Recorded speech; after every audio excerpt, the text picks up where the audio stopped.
Australians started off pretty bad. They got worse, and today they're beyond worthless. This would, of course, just be a joke if you didn't also have 50 to 60 grand or something burning a hole in your pocket. Pretty fertile terrain, really, in which to sow the seeds of a very expensive mistake if you manage to get the choice wrong, perhaps after watching the wrong review. You will never look at researching a new car the same way again after this.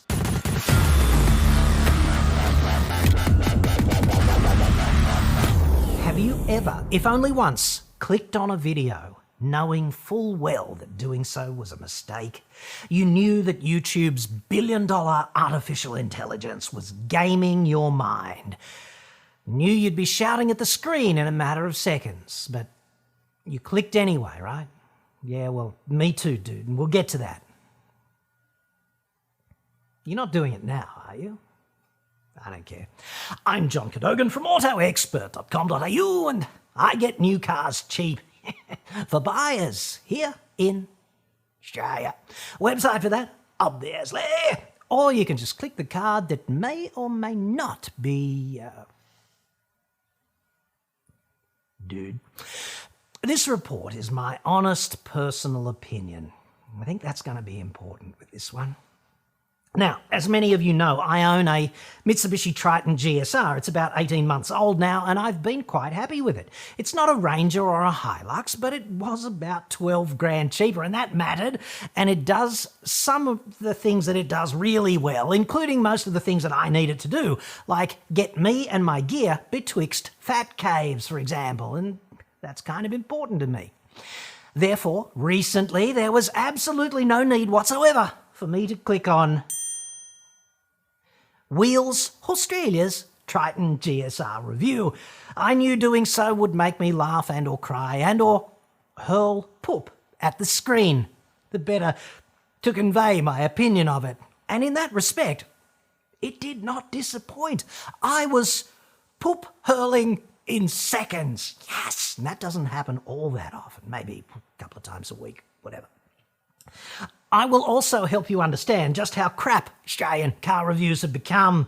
I'll put a link in the description for the full package should you wish to inflict that upon yourself. 24,000 people have clicked and stuck around for at least 30 seconds of this masterpiece, and counting. It's the magazine's third most popular video over the past 2 months, according to the YouTube homepage, at least if you measure such a thing by views. Some of those viewers have doubtless used the package as part of their ute buying decision-making process. Hold that thought.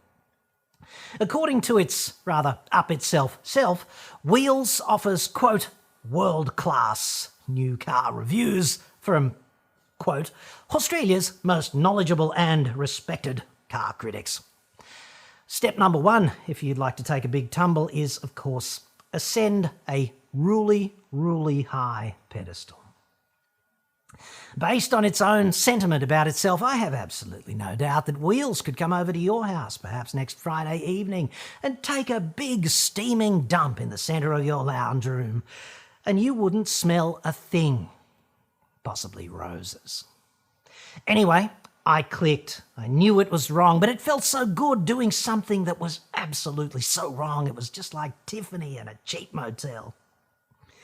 There was music and a badly edited montage by way of foreplay, and eventually there were words.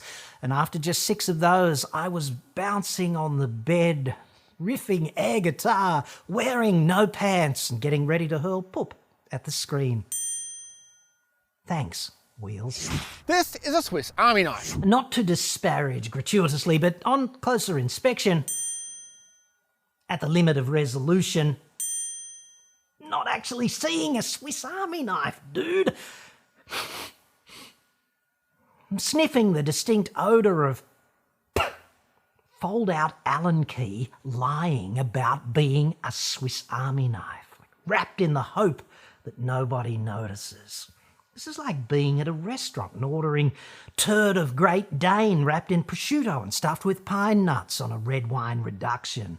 for about $50 a plate and being told that this is the epitome of fine dining.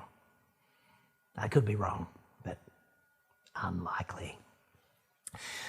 This is actually one of the funniest things I've ever seen in an Australian car review. It's like watching shoestring budget Inception, where Alan Key, Pinocchio, dreaming of growing up into a real boy with a real Swiss Army knife, dreams of growing up into one of, quote, Australia's most knowledgeable and respected car critics, who dreams of praying to Electric Jesus himself that a horrible bastard in a fat cave does not click when YouTube's AI recommends this straight-to-DVD babushka dreaming nightmare car review flop. The idea is that whatever situation you find yourself in, or whatever job you have to complete, it can help you out. OMFG, dude. He just explained to you and me what a Swiss Army knife is. I already knew. How about you? Hands up if you did not know what a Swiss Army knife is. It's intelligence insulting, isn't it, if your hands are still down, I'd suggest. This is the broadcast equivalent of putting a caption on a photograph entitled Hot Blonde in Skimpy Bikini Frolicking on Beach.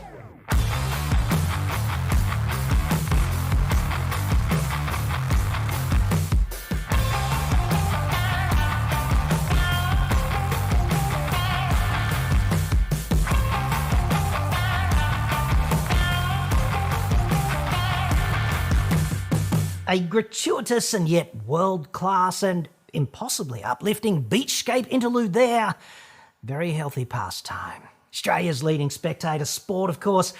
If you just landed here from Alpha Centauri, those were hot blondes in skimpy bikinis frolicking on the beach. That should help with the probing, which is, of course, why you've come all this way. These days, dual cabs are just as likely to be hauling kids to school as they are a cubic metre of topsoil. Now, far be it from me typically to elect to urinate prolifically over such elegant, world-class and highly respected pros, but out here in reality, this is a very dangerous claim to make, in my view, especially if your audience is so emphatically dumb that Swiss Army knife is a concept that actually demands explanation by way of metaphor. Because you simply cannot actually carry a cubic metre of topsoil in a dual cab. That's just cuckoo's nest, dude, only dangerous. These kinds of utes just can't carry that much. Like, average topsoil, 1.6 tonnes per cubic metre. 1.6 tonnes.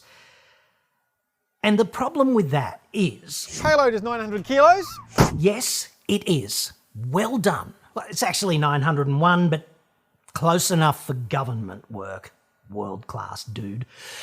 As I see it, utes like this are way short of 1.6 tonnes on the cubic metre soil cartage capability front. And if I were in the market for a ute, I would want to listen to a world-class reviewer for whom the term payload was not apparently just an abstract concept plucked for convenience from a spec sheet. I really would. I'd want to listen to a dude who knows that steel is, for example, about 8 tonnes per cubic metre, who knows that concrete is 2.4, who knows that softwood is roughly 500, and hardwood is about double that, depending on moisture content and species and things of that nature. See, a dude such as that, well, he might not be world-class at all. He might be widely despised, even reviled as a grubby YouTube bottom feeder, kind of personified Swiss Army knife of opprobrium aggregation. But he would probably also know how much real-world stuff a fucking ute could actually carry safely, and that might matter. Because I'd suggest payload to a dude like that who quaintly thinks that the facts still matter. Even in the 21st century, well, payload is not just a number on a spec sheet, is it? It's actual stuff being carried in actual vehicles with actual consequences if you actually fuck it up. It matters. I'm just not woke enough, like world-class enough, to imply conveniently, that you might choose to carry a cubic metre of topsoil as commonly as dropping the friggin' kiddies at school in a vehicle like this. I mean, it does roll off the tongue, but it doesn't stack up to even cursory analysis. I'm held back by the facts on this one, and it's big to me. To me, that kind of claim is actually grossly irresponsible. It's like I've tried to cut the engineer out, but he's still down there. Claims of this nature might actually nudge a punter in the direction of procuring the vehicle in order to do exactly that. Expensive mistake, isn't it? Attempting to carry a cubic metre of topsoil in this kind of vehicle is dangerous, illegal, a warranty and insurance voider, and if you were to hit a speed hump or a spoon drain with even vestigial gusto, massively overloaded like that, you would probably banana ramify the shit out of the chassis owing to the huge inertial bending moment which you have just unwittingly imposed. Payload is 900 kilos. On my world, planet fact, it's actually a really bad idea for any ute reviewer to stand stereotypically next to the tray discussing the payload. Because payload is not just the topsoil in the tray, dude. It's also the people and their stuff and any accessories you fit. And that typically puts a real dent in the load that you can actually jam deep up there, hard into the rectum of your ute. And that really matters. Payload is a zero-sum proposition, right? Like, you fit 100 kilos of bull bar or something, therefore, you can now only carry 801 kilos of additional other crap. And if you weigh 100 kilos, it's 701. Like, people and their stuff and accessories detract from the topsoil and the fold-out Allen wrenches you might otherwise hypothetically carry. That's just how this works. Here's an example, okay? You and a colleague and some basic landscaping tools, like 3 or 4 bags of sand and cement or something, 300 kilos, tow bar and a bull bar, another 150 ballpark, in which case you would only have about 450 kilos left, which is under 300 litres of average topsoil. And then you will be overloaded, dude. So the real point to be made here, which world-class wheels respected and knowledgeable car critic did not actually make, disgracefully in my view, is that in fact these vehicles are not designed to carry anything significantly heavy. They are light-duty general runabouts at best. The kind of conveyance in which you whip down to Bunnings with your Swiss Army knife and a hot blonde in a bikini, and you return with a concrete mixer and some bags of sand or something for sunbathing later on. Living the dream. The second problem with this cubic metre cartage hypothesis is that the volume in the tub of a Triton with a roll-top tonneau cover is roughly 900 litres, and that would be dead level with the roll-top, right? I just measured it with a tape measure and everything and a calculator, inclusive of allowing for the wheel arches and the volume of the roll-top magazine. So even if you are a courier of butterflies or fairy floss or politician integrity, i.e. a mover and shaker of items that are more or less weightless, a cubic metre simply will not fit. And even more obviously for anyone who doesn't know what a Swiss Army knife is, just get the friggin' dirt delivered, dude. For some nominal fee, they're going to tip it on site wherever you want, and the roll-top tonneau of your brand new 60,000 buck ute will not grind away full of grit until the heat death of the universe. So that's nice. Now look, you could of course tow a cubic metre of dirt with a ute such as this, hypothetically, but you'd need a pretty swish trailer to do that. See, I've got an Aussie-made, fully galvanised 8x5 high-side trailer with 400 kilos of tear and a 2-tonne ATM, okay? It's got roller rocker suspension, twin axles, it's got brakes, obviously, and it will tow 1.6 tonnes of payload, maximum, like just on the limit.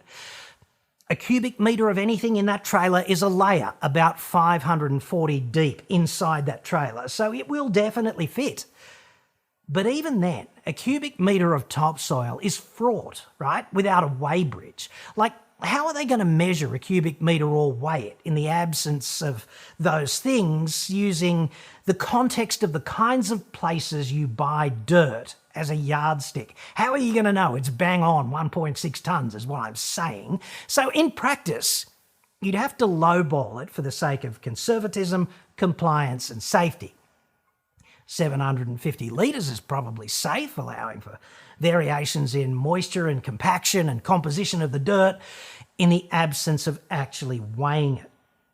A trailer that can easily carry a cubic metre of soil is going to cost you like $5 or $6 grand.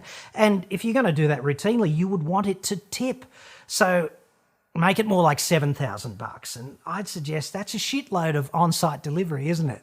And the client pays for this stuff anyway if you're doing it for your main gig. I'm struggling to think of something another ute has that this doesn't. Yeah, fair enough. Like, I have no doubt that that is an emphatically true statement. He probably is struggling despite being one of Australia's most knowledgeable and respected car critics. To me, that's kind of related to just not doing the research, dude. Because if you did that research, you'd have a list of these things and you could therefore just refer to it and then roll the camera and talk. That's kind of how I do it. Old school, I know.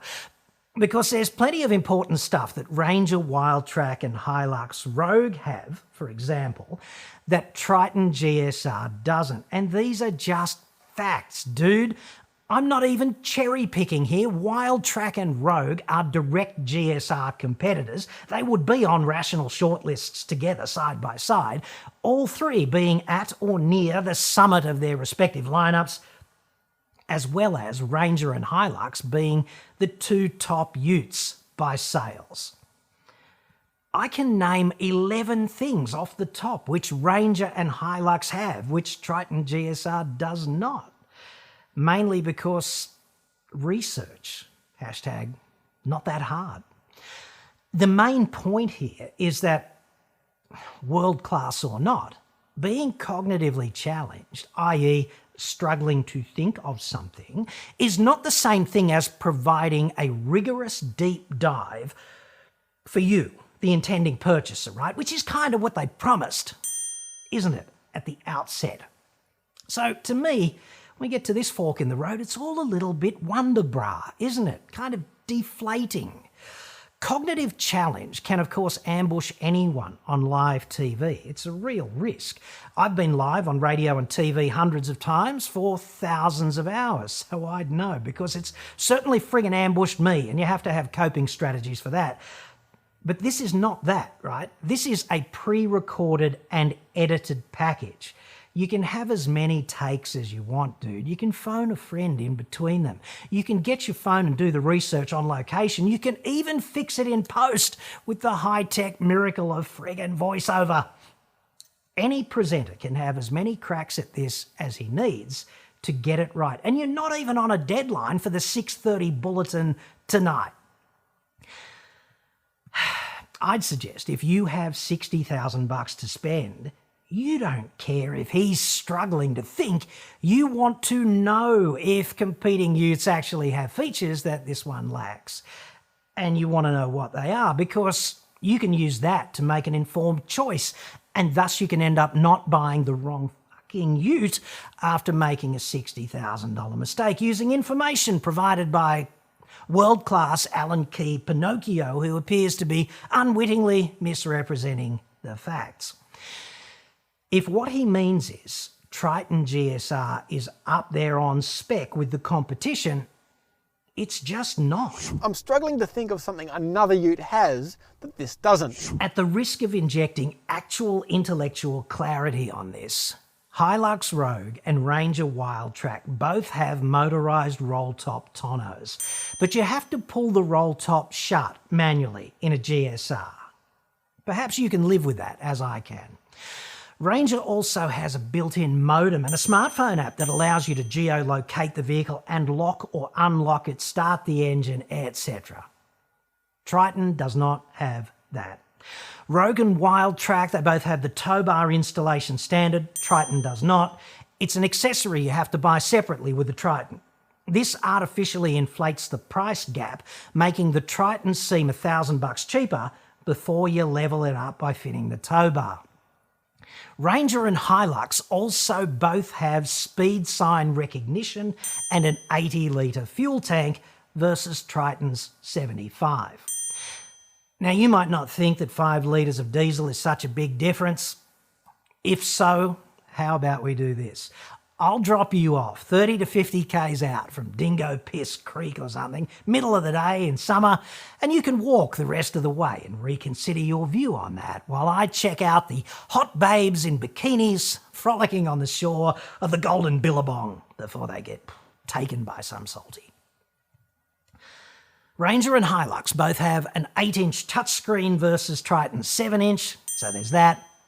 Adaptive cruise control, Ranger and Hilux both have that, Triton does not. Triton has normal cruise control, not adaptive. If I were on the cusp of buying one, and hey, I did buy one, so it's pretty easy for me to walk a mile in those shoes, I would want to know all that. I did know all that. Ranger and Hilux both have standard integrated onboard AC power inverters too. Triton does not. It's not very much AC power on offer in either of those vehicles, but it is sufficient to charge up your laptop or power tool batteries, and both of those things go hand in hand with dual cab operations in a majority of cases, right? Ranger's also got a 12-volt outlet in the tub and a choice of engines. Triton does not.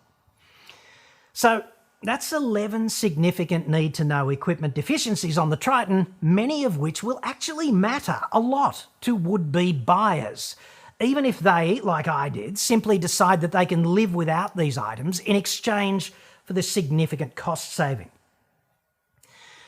The core problem with car reviews, even these most knowledgeable and world-class, respected ones apparently, is empathy, right? Like, can the reviewer empathise with the poor bastard about to drop the big chunk o' cash on that friggin' car? On this, I'd suggest many car reviews are about as fundamentally empty as the suit wrapped around your average politician. I mean, look at this hill. It looks like I'd break an ankle walking up it. Really? Because I'm pretty sure I could friggin' run up there with both ankles intact, and I'm old. He might need to just harden up a frag, like a metric frag. That'd be enough. Watch Rocky or something. Sing a few bars of Eye of the Tiger, dude. Obviously, in order to do something of that nature, an arduous assignment such as that, I'd wear my proper off-roaders high-vis safety thongs. Yes. For maximum protection and traction in tactically demanding conditions such as these. Venomous wildlife all around. Hashtag Australia. I certainly would not wear some friggin' half-assed St Kilda bloody chai latte sipping loafers. Just a suggestion. Not out there anyway. The fragile ankles of this world-class reviewer belong to Scotty Newman. He's depicted here, obviously, seemingly praying that a person such as me takes no interest whatsoever in his fine work. Yet another unanswered prayer. Go figure. It's almost as if nobody's listening, isn't it? Scotty is one of my favourite motoring journalists. It's like me, Josh, Scotty, everyone else last. I do, however, find it more than a little hilarious that the default setting of reviewers is to detest having their reviews reviewed, which is another Inception-esque Hexhead Pinocchio paradox, perhaps. Something of a double standard at least, isn't it? Feel free to review me in the comments, dude, like I give a shit. Knock yourself out. I promise not to care. Just please, and I mean this most sincerely, I'm not taking the piss, take it easy on Scotty, okay, in the comments. Do not be vile or hateful. I will block you if you are. He did get a big chunk of the review right, and my criticism is fundamentally not about him. He's just a dude doing his job. Most Australian car reviews are at least this bad, and many are worse. This is kind of at the upper edge of average, which is what makes the whole picture so depressing. And I'm pretty sure Scotty's giving it his best shot, and I'm further pretty sure that he's had little or no broadcast experience. And As an engineer, I can tell you that is not the way to get something right if it really matters, right? It's just not. They don't do heart transplants by just giving it your best shot in the absence of training, do they? Or landing an Airbus full of people. That's kind of the same principle. There are notable exceptions, I know. Like, as a nation, we buy fighter jets and submarines this way, obviously. And look how well that turns out. My core point is, it's not Scotty that's broken. It's the invisible machine that is wrapped around him. The presenters of these average to shit car reviews are just really a delivery system. It's the factory that breaks the product. See, all these Keystone Cops publishers, they call themselves world class over and over, and they end up ultimately believing it. And they spend the big bucks on the toys, right? They've got freelancers with Inspire 2s and Red Monstros and Alexa Minis and Zeiss, frigging Master Primes. It's like Michael Bay out there, only nauseating and still amateur. They actually believe that Hollywood shit matters. And dude, it doesn't. They're all attempting to emulate Top Gear from 20 years ago or something, and they're doing it atrociously badly, like tragically badly. They should just jump down here into the sewer and talk directly to you and like give it to you straight. It's really not so bad down here in the turd mine, is it? Perversely, these dipshit publishers have not typically invested anything in the quote-unquote world-class talent, even though it's the talent that delivers the information, and it's the information which gives you pause to click. And if it's any good, you might even knock me down with a feather, become a friggin' subscriber. So there's that. Like, dude, I'm not dumb enough to tell myself that you are still watching at this point in this atrociously long video because of my raw sex appeal. We'll have to leave that, perhaps, to the endlessly uplifting reviewers at, oh yeah, Cartel TV. Those reviews really are world class. #respect. You're watching now because I'm telling you something that's engaging you for some reason. And this is, of course, my shtick. YouTube tells me that average watch time per video on my channel is just over 10 minutes per view, right? Apparently that's way over the odds. I don't know. I've never seen anybody else's data. So ultimately, in this imperfect environment, the talent invariably fucks up in 6K through the prism of S-Log 3, but still edited by a 12-year-old. They fuck up in ways that anyone with basic broadcast experience never would. And you in the audience on the other side of the miraculous glass teat, who actually does know what a friggin' Swiss Army knife is, you sense this cavalcade of upfuckery like a disturbance in the force, even if you can't detail specifically the anatomy of each successive on-camera upfuck. This occurs mainly because the reviews you watch are not really put out there for you, are they? They're contrived so that the publisher can show the car maker what a superb job they've done reviewing the product, and therefore, please backhand us with more of your beautiful advertising revenue. This is the mother of all bad incentives, and it is metastasizing through the industry. It's getting worse and worse. You can't even tell what an ad is and what an editorial is anymore. Come on. So what happens is you go under the bus so that the publisher and the car maker can have a pleasant little reach around under the table. And if this were consequence-free, I'd just kick back with my pants off and toss poop at the screen privately. Like, that is rather enjoyable. It's a recreational way to spend the afternoon. I recommend it to you without reservation. It's just another day in the fat cave, really. But this is a real problem for you, okay? It's a serious problem because you're shouldering the significant financial risk of dropping all of that cash, your cash. You worked hard for it. You're dropping it potentially on the wrong vehicle based on Pinocchio Swiss Army knife information. Like, perhaps you really do need to carry a cubic metre of topsoil or anything else as often as you drop the kids at school. So you watch World-Class Wheels, where an allegedly top-shelf respected car critic educates you that this is a common practice, and you go out and you buy a dual cab. How disappointing. Or you hear world-class and respected advice to the effect that, I'm paraphrasing, Triton GSR is just as fully loaded as a Wild Track or Rogue, only miraculously 12 grand cheaper. It's not, dude. Like, it can't be. And if you buy the wrong ute, oops-a-daisy, quite the expensive mistake to unfuck, isn't it? Most motoring journalists cannot relate to putting 60 grand on the table, right? Because A, the pay is shit and they generally can't afford it, and B, the car industry flings them some freshly detailed brand new car to drive once a week, so why bother? It's a cushy club, and I know this because I used to be a paid-up friggin' member. Car industry executives have exactly the same problem, incidentally. They have no friggin' idea about the commitment that underpins the ownership of any new car, like NFI, dude. In publishing, there's a significant pressure. Every day, you go in every day, there's pressure to produce more. In this case, more and more glowing reviews to keep that reach around exciting, to take it to the next level. And there's zero training for presenters and no quality control. There's no executive producer who will ream you out for even the most basic broadcast upfucks.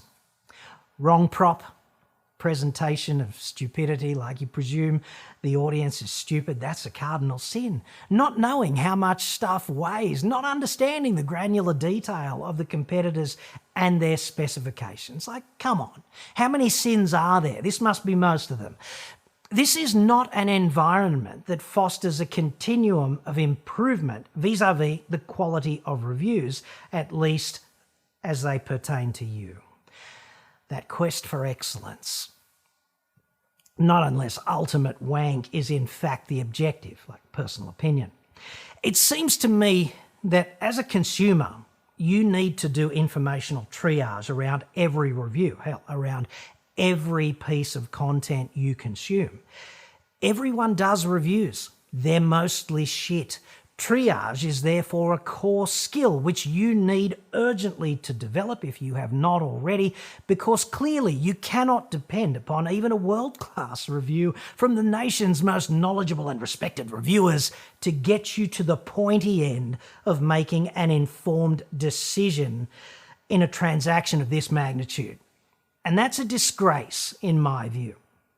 Essentially what I'm saying here from deep in the turd mine is watching a review can't be a passive undertaking any longer. You've got to grab your own handful of poop and get ready and decide up front exactly what is bullshit and who you can actually trust.